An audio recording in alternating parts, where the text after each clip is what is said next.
She was just 12, barefoot, hungry, selling oranges in the dust to save her dying brother.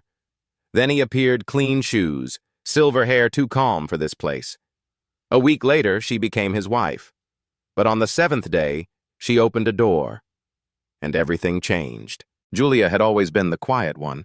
She never asked for much.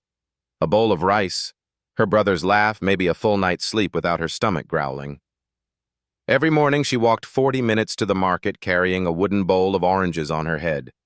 Her dress was too small, her slippers torn, but still she walked, because Kenny was sick, burning with fever, and nobody cared. The clinic said, no payment, no treatment. Her mother had sold everything, her wedding ring, a sewing machine, even Julia's school books. Still, Kenny coughed. Still, he cried through the night. That morning, the sky was still dark when Julia stepped out with the oranges. The market was half asleep, but the dust was already rising. She set up her little stall under the old umbrella tree, whispered sweet oranges, and hoped someone would listen. That's when she saw him. He didn't belong here. Tall, dark skin with a neat silver beard and eyes that didn't blink enough. His shoes weren't dusty. His robe was spotless. He stood just far enough away to make her uneasy, and when he walked toward her, she stiffened. How much, he asked. 10 coins, she said without looking up. He bought 5, didn't smile, just nodded and left. But that feeling, that tightness in her chest, stayed long after he disappeared. That evening, a black car pulled up outside her house. No one in the village had ever seen a car like that. The tires still shined. The windows were tinted.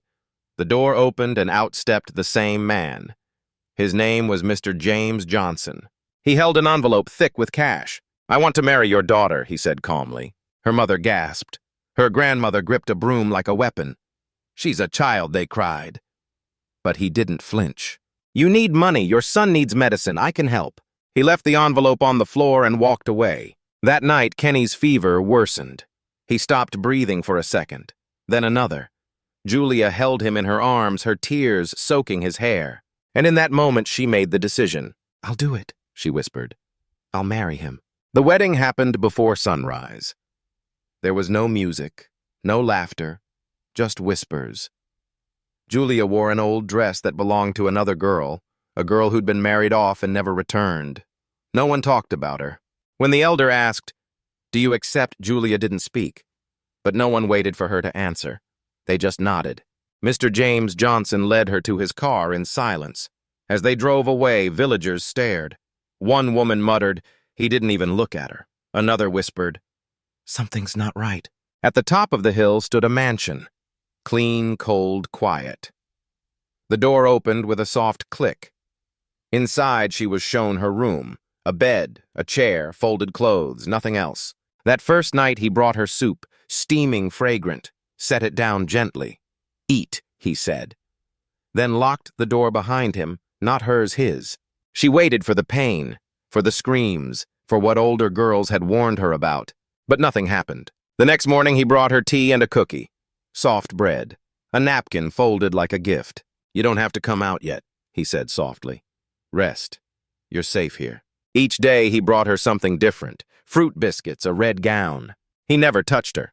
He never raised his voice. He never even stepped too close. And that made it harder. She was prepared for fear, for cruelty, for silence, but not for kindness. On the 4th day, he asked, "Would you like to visit your family?" She nodded. He smiled faintly. At her old house, Kenny was sitting up eating porridge, laughing. Julia ran to him, held his hand, watched him smile. Her mother cried when she saw her. On the way back, Julia sat quietly. Something had shifted. That night, she walked through the hallway of the mansion. Most doors were closed. One was slightly open. She stepped inside. Books. A tall lamp. And in the center, Mr. James sitting in a chair, eyes closed, breathing steady. "You couldn't sleep," he said without opening his eyes. "No," she whispered. He handed her a notebook. "Write. Even if it's just your thoughts. Stories help." She looked at him. His voice was soft, but his eyes looked tired, like he'd been holding a storm inside for years. "Some doors," he said, gesturing to one at the end of the hallway, "aren't ready to open yet." That door stayed closed until the 7th day. That morning there was no knock, no tea, no footsteps. The house was silent, too silent. Julia walked past the study, the kitchen, the garden. No sign of him. Then she saw the door, the one always locked, now unlocked. Her fingers trembled as she pushed it open. Inside, photographs, dozens of them. Boys and girls from every part of the world. Some smiling, some serious, some gone. Red X's crossed out the dates beneath their names. She found letters, notebooks, drawings, thank you notes. Dear Mr. James, I sleep safely now. I passed my exam. You're like an angel to me. Then she heard it. A breath behind her. She turned. He stood there in the doorway. I suppose it's time you knew, he said. They sat. He explained. I didn't marry you to hurt you. I married you to protect you. Julia blinked. I found you just in time. There was a man in your village, someone worse. I saw how he looked at you. You were going to be taken. I stepped in to stop it. He pointed to the photos. These children, some I saved, some I couldn't. Julia's voice cracked. Why me? Because no one else would. He'd sold his fortune, traveled the world, saved girls no one remembered, in silence, in secret, off the record. I didn't need to be known, he said. I just needed to make sure you had a choice. She sat in silence, surrounded by stories that would never be told. And then she understood. He was not her husband. He was her shield. That night she wrote in the notebook. I was never his wife, I was his hope. But the next morning he was gone, peacefully. In his bed, eyes closed. He'd known. He had chosen her as his last act. She opened the drawer beside him, found a letter. Julia, I'm gone now, but you have everything. This house, my savings. But most of all, you have freedom. Don't waste it. She buried him under the blossom tree. The village whispered. Some praised, others cursed. But no one could ignore what happened next.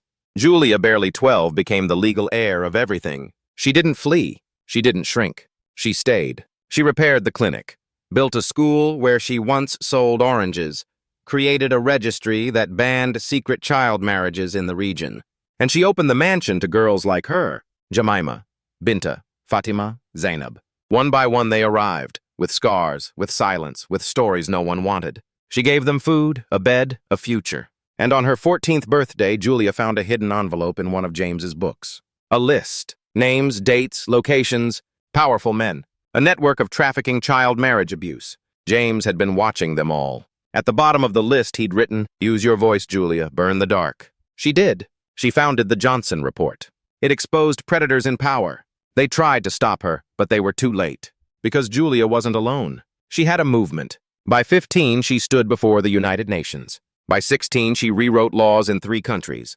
And on her 17th birthday, she returned to her village, where she once sold oranges. She stood before a new generation of girls. I used to be afraid, she told them. Now I carry fire. A girl raised her hand.